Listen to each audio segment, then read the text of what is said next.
قرین قیاس یہی ہے کہ جیسے سب مخلوقات کو موت آتی ہے اس کو بھی آ گئی ہوگی۔ سلامتی ہے ان آنکھوں پہ جو ہدایت پہ نظریں جمائے بیٹھی ہیں، ان کانوں پہ جو ذکر خیر کے منتظر رہتے ہیں، اور ان قدموں پہ جو ہدایت کی راہ پہ گامزن ہیں۔ کیا آپ قرآن مجید کے اندر جو شیطان اور اللہ تعالیٰ کا مکالمہ زیر بحث ہے سیدنا آدم کی موجودگی میں اور فرشتے بھی وہاں پر ہیں، اس شیطان کے بارے میں یہ رائے رکھتے ہیں کہ وہ کوئی زندہ اور جاویدہ ہستی ہے؟ مولانا امین حسن اصلاحی فرماتے ہیں شیطان کوئی مستقل مخلوق نہیں ہے، بلکہ جنوں اور انسانوں میں سے جو دلوں میں وسوسہ اندیزی کا پیشہ اختیار کر لیں وہ شیطان بن جاتے ہیں۔ جس شیطان نے بابا آدم علیہ السلام کو دھوکہ دیا، قرآن کی تصریح میں وہ جنوں میں سے تھا۔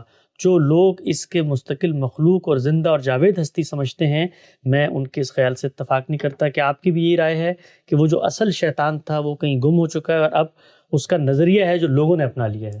جو بات استاد امام نے کہی ہے وہ اصول میں بالکل ٹھیک ہے۔ جی شیاطین جن شیاطین انس، یعنی انسانوں میں سے شیاطین، جنوں میں سے شیاطین، یہ قرآن نے صراحت کر دی۔ جو سورہ ناس آپ پڑھتے ہیں، چھوٹی سی سورہ ہے، اس میں کیا کہا ہے؟ من الجنت والناس، یہ شیاطین انسانوں میں سے بھی ہوتے ہیں، جنوں میں سے بھی ہوتے ہیں۔ تو شیطان تو ایک اسم صفت ہے۔ اچھا سورہ بقرہ کی بالکل ابتدا میں جو یہود کے بڑے بڑے رہنما ہیں اور جو مجلس لگا کے بیٹھے ہوئے ہیں، ان کے بارے میں کہا ہے خلو الی شیاطین ہے۔ شیطان کا لفظ، طاغوت کا لفظ، یہ ایک ہی معنی کے الفاظ ہیں۔ اللہ تعالیٰ کے مقابلے میں جو بھی سرکش ہو جائے، جنوں میں سے ہو جائے، انسانوں میں سے ہو جائے، وہ سب شیاطین ہی کہلاتے ہیں۔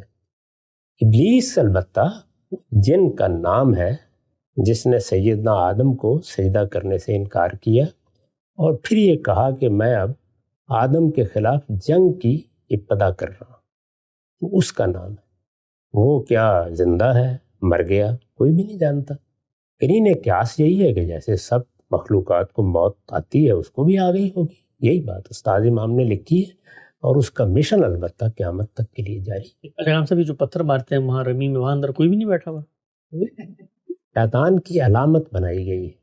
سارا حج اصل میں ہمارے اللہ تعالیٰ کے ساتھ تعلق کا علامتی اظہار ہے۔ شیطان کی اور رحمان کی جو کشمکش دنیا میں برپا ہے، اس کو ایک علامت میں وہاں ہم بیان کرتے ہیں۔ پورا حج اصل میں شیطان کے خلاف، یعنی شیطان تو ایک سرکشی کی تعبیر ہے، شیطان کے خلاف جہاد کی تمثیل ہے پورا کا پورا حج۔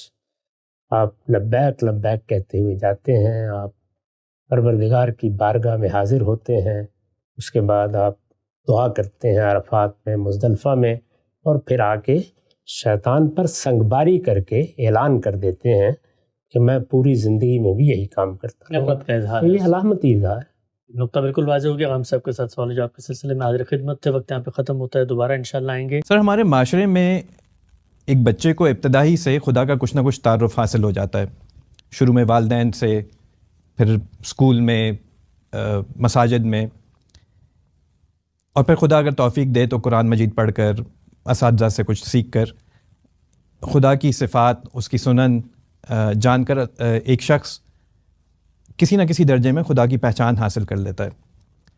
مگر اس کے برعکس شیطان کے حوالے سے یہ کام نہیں ہوتا۔ اکثر ہمیں یہ نہیں پتہ ہوتا کہ شیطان کون ہے، وہ ہمارے ساتھ کیسے معاملات کرتا ہے، اس کی کیا حدود ہیں۔ ہم اس بات کا کیسے تعین کریں کہ آیا کہ کوئی کام ہم اپنی خواہشات، جذبات کی رو میں بہہ کر کر رہے ہیں، یا شیطان کی اس میں کوئی در اندازی ہے۔ اور چونکہ ہم یہ چیزیں نہیں جانتے تو اس سے کچھ مسکنسیپشنز کریٹ ہوتے ہیں ہمارے ذہنوں میں، اور جب ہمیں یہی نہیں پتہ ہوتا کہ ہمارے مد مقابل کون ہے تو ہم اس کا مقابلہ بھی درست طریقے سے نہیں کر پاتے۔ تو میں یہ چاہتا ہوں کہ آج آپ شیطان کے حوالے سے کچھ گفتگو کر کے اس کا ہمیں کچھ تعارف دیں۔ لفظ شیطان ایک اسم صفت ہے، یعنی یہ کسی خاص شخص یا خاص مخلوق کا نام نہیں ہے، یہ اسم صفت ہے۔ وہ لوگ جو خدا کے مقابلے میں سرکشی اختیار کر لیں، ان کو عربی زبان میں شیطان بھی کہا جا سکتا ہے اور طاغوت بھی کہا جا سکتا ہے۔ وہ بھی طغیان سے ہے، یہ شیطان ہے۔ تو سرکشی اور تمرد اختیار کرنے والوں کے لیے یہ اسم صفت یا ایک ایڈجیکٹو ہے جو عربی میں استعمال ہوتا ہے۔ ٹھیک ہے۔ تمرد اور سرکشی میں اختیار کروں، آپ کریں، کوئی انسان کرے، کوئی فرشتہ کرے، کوئی جن کرے، سب کے لیے استعمال ہو سکتا ہے، اور قرآن مجید میں استعمال ہوا ہے، سب کے لیے استعمال ہوا ہے۔ تو اس لیے شیطان کو کوئی الگ مخلوق نہیں سمجھنا چاہیے اس طرح سے۔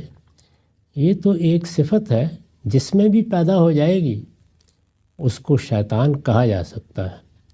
ہمارے دیہات میں تو گدھے کو بھی کہتے تھے، تو اس لیے یہ ایک صفت کا اظہار ہے، وہ آپ کسی کے بارے میں بھی کر سکتے ہیں۔ اب اس کے بعد ابلیس جس کو کہا جاتا ہے، جی، اس کی حقیقت قرآن سے سمجھ لینی چاہیے۔ یعنی اللہ تعالیٰ نے جب اس دنیا کی ابتدا کی ہوگی تو ہم سے پہلے جو مخلوقات اس میں بنائی گئیں ان میں فرشتے ہیں، ہم نہیں جانتے کب، لیکن بہرحال وہ اللہ کی ایک مخلوق ہے، اور ارادہ و اختیار رکھنے والی مخلوقات میں سب سے بلند تر مخلوق ہے، سب سے برتر مخلوق ہے۔ اس کے بعد جنات ہیں، اور جنات بھی اس لحاظ سے برتر ہیں کہ وہ مادے کی جو انرجی کی فارم ہے اس سے بنائے گئے ہیں۔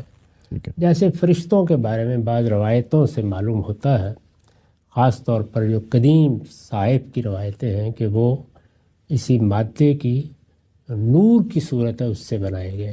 قرآن مجید سے یہ معلوم ہوتا ہے کہ اللہ تعالیٰ کی طرف سے دو چیزیں صادر ہوتی ہیں جس سے تخلیق کا عمل شروع ہو جاتا ہے، ایک قول اور دوسرے روح منہ، تو فرشتے اور روح ہیں۔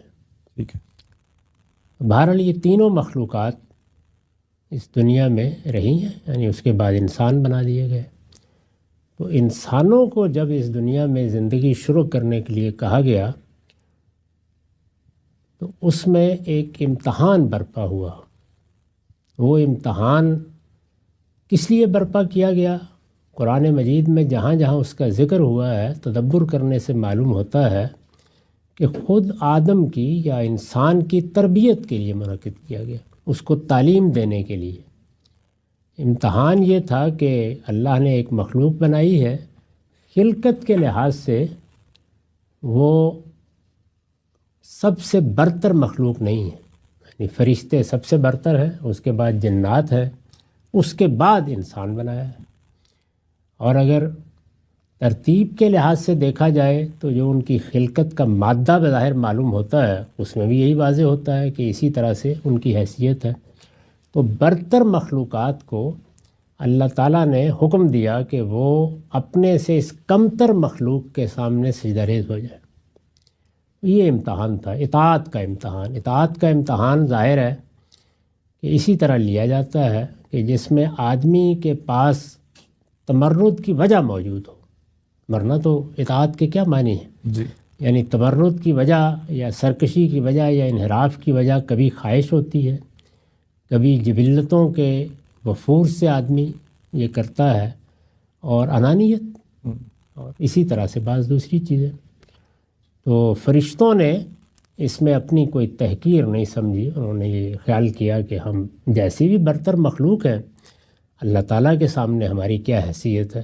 ہمیں یہ کہا گیا ہے وہ کسی اونٹ کے سامنے، کسی مٹی کے ڈھیر کے سامنے کہے تو ہم سجدہ ریز ہو جائیں گے۔ انہوں نے کوئی تردد نہیں کیا، سب کے سب جھک گئے۔ لیکن ابلیس تیار نہیں ہوا، اور ابلیس کا نام پرانے صحیفوں میں عزازیل آتا ہے، یہ اسی طرح کا نام ہے جیسے جبریل، میکائیل، اس طرح کے نام ہیں۔ اس موقع کے اوپر اس نے انکار کر دیا اور یہ کہا کہ میں برتر ہوں، اور یہ میرے ساتھ زیادتی کی گئی ہے، اور میری انا کو چیلنج کیا گیا ہے، میں سجدہ نہیں کروں گا۔ تو اللہ تعالیٰ نے اس موقع پر اس کو راندہ درگاہ کر دیا۔ لیکن جب اس نے کہا کہ مجھے اپنا انتقام لینے کی مہلت دی جائے تو مہلت دے دی گئی، ٹھیک ہے جاری رکھو اپنے اس مشن کو، یعنی جب قیامت ہوگی تو جنہوں نے بھی انجام کو پہنچنا ہے، انسانوں نے بھی پہنچنا، اس وقت ہم دیکھ لیں گے۔ اس سے گویا جنوں کے ہاں سے اس کشمکش کی ابتدا ہوئی۔ ٹھیک ہے، اب انسان پر آ جائیے۔ انسان کے بارے میں قرآن نے ہمیں بتایا ہے کہ جب اس کو بنایا گیا تو اس کے اندر دونوں طرح کے داعیات رکھ دیے گئے. اس میں دیکھیے الفاظ کیا ہیں، یعنی تقویٰ اور فجور. فَأَلْهَمَهَا فُجُورَهَا وَتَقْوَاهَا، وہ اپنی جبلتوں کو پابند کر کے سرکشی سے بچ سکتا ہے اور وہ سرکش بھی ہو سکتا ہے. دونوں چیزیں، فجور سرکشی اور تقویٰ حدود کی پابندی، تو دونوں چیزیں ہو سکتی ہیں. اب انسان جب برائی کرتا ہے یا برائی کی طرف جاتا ہے تو وہ اپنے باطن کے اس دائیے کو کنٹرول نہیں کر پاتا، یا جانتے بوجھتے اپنے ارادے سے اس میں بہہ جاتا ہے، اپنی باغ اس کے ہاتھ میں دے دیتا ہے. برائی کی ابتدا یہاں سے ہوتی ہے. لیکن برائی کی ابتدا ہو جائے یا اچھائی کی، دونوں ہو سکتے ہیں، اس لیے کہ انسان میں تو دونوں کے داعیات ہیں.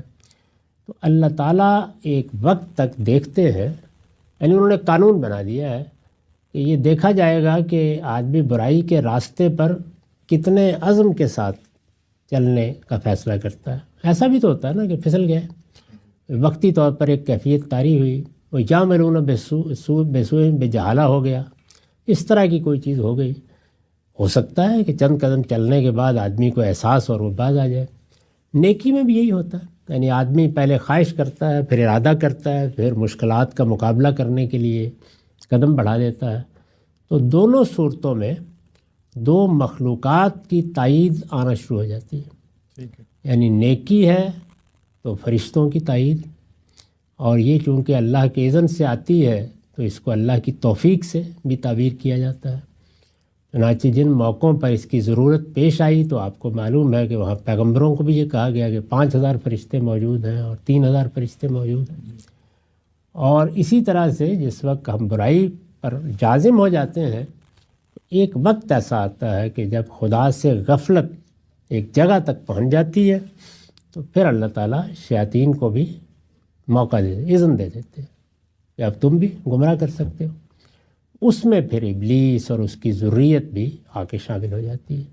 ٹھیک ہے. تو اس کو عام طور پر شیطان سے بھی تعبیر کر لیا جاتا ہے، ورنہ قرآن میں شیطان اور طاغوت کے الفاظ شیطان کے لیے یعنی ابلیس کے لیے بھی آئے ہیں. ابلیس تو اس کا نام اس کے بعد پڑا جب اللہ کی رحمت سے مایوس ہو گیا. اصل میں نام عزازیل ہی ہے. تو یہ اس کی حقیقت ہے. ٹھیک ہے سر. تو یہ ہمارے ساتھ اگر معاملہ کرتا ہے کوئی کوئی شیاطین اگر معاملہ کرتے ہیں، چاہے وہ انسانوں میں سے ہوں یا جنات میں سے ہوں، تو کیا وہ ہمیں بائنڈ تو نہیں کر سکتے نا کہ ہم کوئی غلط کام کریں؟ وہ وسوس فی صدور الناس، وہ لوگوں کے دلوں میں وسوسہ ڈالتے ہیں. ٹھیک ہے. اب یہ آپ کا کام ہے کہ آپ اس وسوسے کو رد کر دیں یا قبول کر لیں. قبول کرتے ہیں تو جس طرح آپ قبول کرتے چلے جاتے ہیں ان کو آپ کے وجود پر گرفت حاصل ہوتی چلی جاتی ہے. وہاں پر بھی دیکھیے قرآن مجید نے خاص نہیں کیا اسے جنوں کے ساتھ، من الجنت والناس، یعنی وہ جنوں میں سے بھی ہوتے ہیں انسانوں میں سے بھی ہوتے ہیں. ٹھیک. تو شیاطین دونوں طرف ہوتے ہیں. بہت شکریہ، بہت اچھی طریقے سے بات آپ نے واضح کر دی. ہاں جی، السلام علیکم. غامدی صاحب، سوال یہ ہے، یہ میرا دوست ہے، اس کا سوال ہے کہ جب انسان پیدا ہوتا ہے تو جس مذہب میں پیدا ہوتا ہے تو 99% اسی کو فالو کرتا ہے.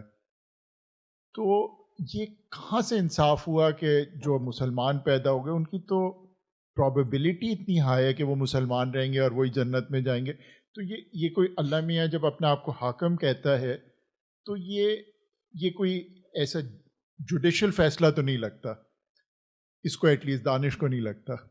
اچھا، تو اسی سے میرا سوال ذرا جو جڑا ہوا ہے کہ انسان کے دل میں شک تو ہوتا ہی ہے. اب میرے دل میں بھی شک ہوتا ہے کہ صبح فجر پہ اٹھ رہے ہیں، نیند آ رہی ہے، یہ صحیح بھی کر رہے ہیں یا یہ مطلب ہے maybe we are wrong. تو اب جو میرا جو سوال اس سے ریلیٹڈ ہے کہ دونوں سوال کا آپ کو جواب دینا ہے. جو اب میرا سوال آ رہا ہے وہ یہ ہے کہ اب جو شیطان ہے اس نے تو دیکھا تھا جہنم اور جنت، سب کچھ دیکھی ہوئی تھی. اب مجھے بھی اگر کوئی دکھا دے یہ چیز، جنت یہ اور جہنم، اور اللہ میاں مجھ سے ڈائریکٹلی کہہ دیں، تو میں کبھی گناہ کروں گا ہی نہیں.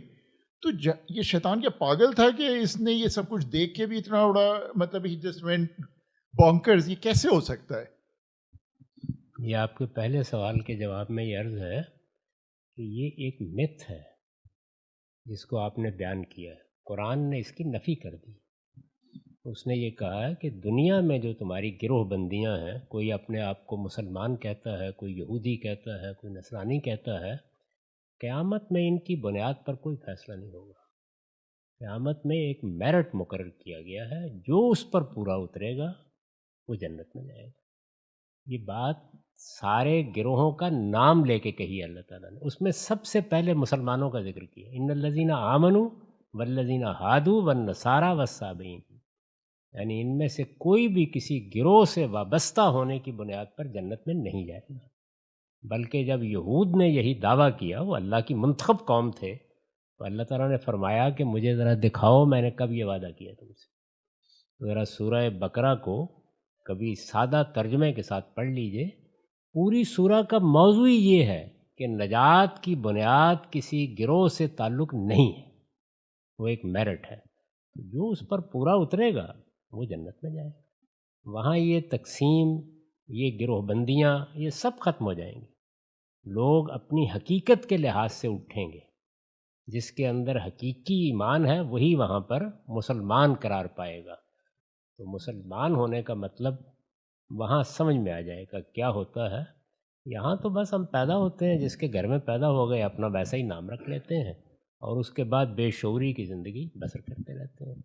تو قرآن مجید میں اس طرح کی کوئی بات نہیں کہی گئی، وہاں صاف صاف بتا دیا گیا ہے، اور وہ میرٹ بھی بالکل 3 نکات کی صورت میں بیان کر دیا گیا ہے کہ یہ ہے میرٹ، اس پر ہر شخص کو جانچا جائے گا، خواہ وہ کسی دور دراز جگہ پہ رہتا ہے، خواہ اس کو کسی پیغمبر کی دعوت پہنچی ہے، خواہ نہیں پہنچی ہے، یہ ہے اس کی بنیاد۔ تو اس بنیاد کو واضح کر کے یہود کا بالکل یہی دعویٰ تھا جو ہمارے ہاں ہے، اس کی اللہ تعالیٰ نے اتنی سختی کے ساتھ تردید کی ہے کہ قرآن مجید کو پڑھنے والا تو کوئی آدمی یہ سوال سوچ بھی نہیں سکتا۔ یہ ہمارے ہاں کی عام گفتگویں ہیں جو لوگ کرتے ہیں۔ دوسرے سوال کے جواب میں یہ عرض ہے کہ انسان کیا ہے، یہ میں جانتا ہوں۔ ابلیس جنات میں سے تھا، جنات میں سرکشی کی نوعیت کیا ہے اس سے میں واقف نہیں۔ انسانوں کے بارے میں میرا تجربہ یہ ہے کہ آپ بے حجاب کر کے حقیقت دکھا دیجئے، اس کے باوجود وہ سرکشی کرتے ہیں، اس کے باوجود خدا کے مقابلے میں کھڑے ہو جاتے ہیں۔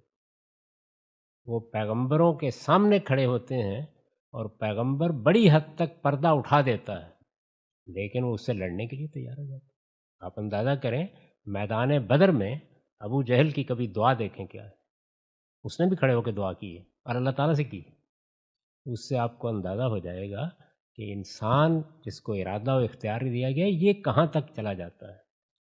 جنات میں سے تھا، جنات کو بھی ہماری طرح ارادہ دیا گیا ہے، ہماری طرح اختیار دیا گیا ہے، ہماری طرح امتحان میں ڈالا گیا ہے، ہماری طرح ان کو بھی ایک دن مواخذے میں جانا ہے، ہماری طرح ان کے لیے بھی جنت ہے، ان کے لیے بھی جہنم ہے۔ اس وجہ سے ان کے ہاں بھی سرکشی پیدا ہوئی۔ وہ سرکشی جس وقت انسان کو بنایا گیا اس وقت نمودار ہوئی، اس لیے وہ داستان بن گئی۔ آپ سورہ جن میں دیکھیے، وہاں جنات یہ بتاتے ہیں کہ ہمارے ہاں اس طرح کے سرکش لوگ بہت ہیں، کوئی ایک ابلیس نہیں تھا، بہت ہیں، اور بتاتے ہیں کہ ہمارے ہاں بڑے نیک لوگ بھی ہیں، ہمارے ہاں صحیح راستے پر رہنے والے بھی ہیں۔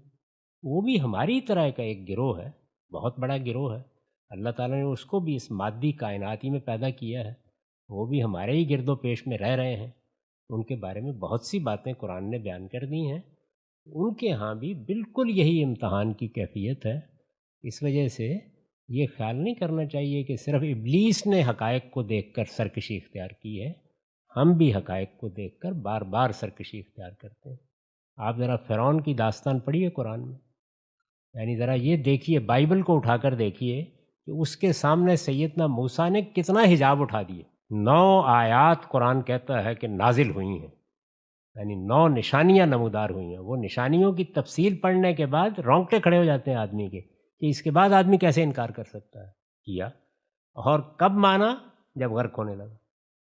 تو اس لیے انسان جب ارادے اور اختیار کی مقام پر کھڑا ہوتا ہے تو 2 ہی امتحان ہیں جس میں ہمیں ڈالا گیا ہے۔ انانیت کا امتحان، یہ جو آپ دیکھتے ہیں کہ لوگ فرقوں میں بند ہیں، لوگ تعصبات میں بند ہیں، لوگ مرنے مارنے پر تلے ہوئے ہوتے ہیں۔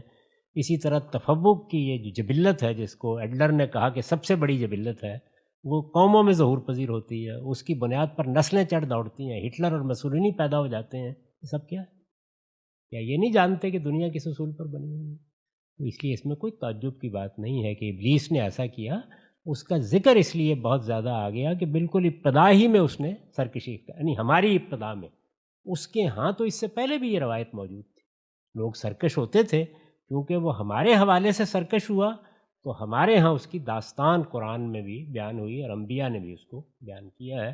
باقی جنت دوزخ اس نے نہیں دیکھی تھی، جنت دوزخ تو ابھی وجود میں آنی ہے، جب آئے گی ہم بھی دیکھیں.